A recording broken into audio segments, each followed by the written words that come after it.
Moving on, as the negotiations between Afghan government and the insurgent group are taking place after a 3-week pause, the United States and the Taliban have got caught up in the blame game over alleged violations of US-Taliban agreement.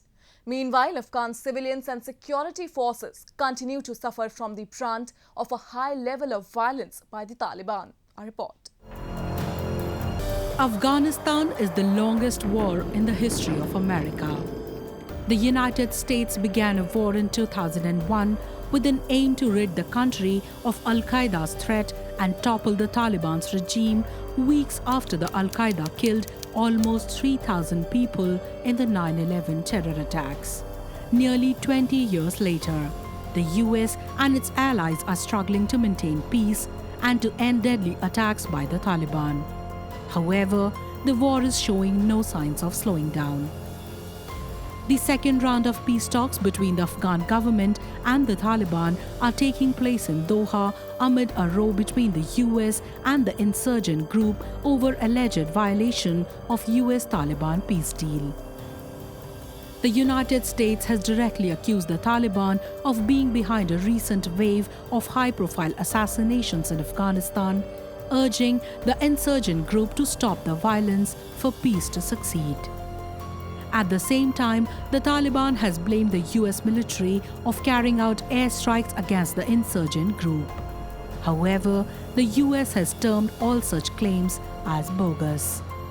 This is the first time Washington has blamed the Taliban for weeks of largely unacclaimed attacks in the war-torn nation. The United States accusing the Taliban of carrying out killings, etc., can be viewed in a number of ways. First is the United States has finally started to acknowledge, which everybody knew, that the Taliban were not negotiating in good faith and that the United States was going with this deal for the Taliban so that they would have a face-saving way out. The other way to look at it is the following, that the Taliban now, the nature of the Taliban's killings have changed. What they are indulging is not random killings, but certain high-profile targeted killings which have a strategic aim to put fear into the lives of all those forces who in a supposedly joint government could be critics of the Taliban. The negotiations between the Afghan government and the Taliban group, which started in September to find a peaceful solution to Afghanistan's prolonged crisis, have yet to bear results, while the security situation in the country continues to worsen. The two sides only agreed to the rules and procedures for future talks, while no discussion on a ceasefire had taken place. So, as round 2 is beginning, there are some key obstacles that need to be addressed. The Afghan government envisions a pluralistic and democratic society in Afghanistan, where people elect the head of the state and the state guarantees equal rights to citizens and protects minorities. However, for the Taliban, identity and legitimacy are based on a theocratic and totalitarian form of governance. Now, the second round is expected to address such fundamental issues, including an agreement on comprehensive ceasefire, the form of state that Afghanistan should have, and a transitional governing arrangement for a post-peace deal.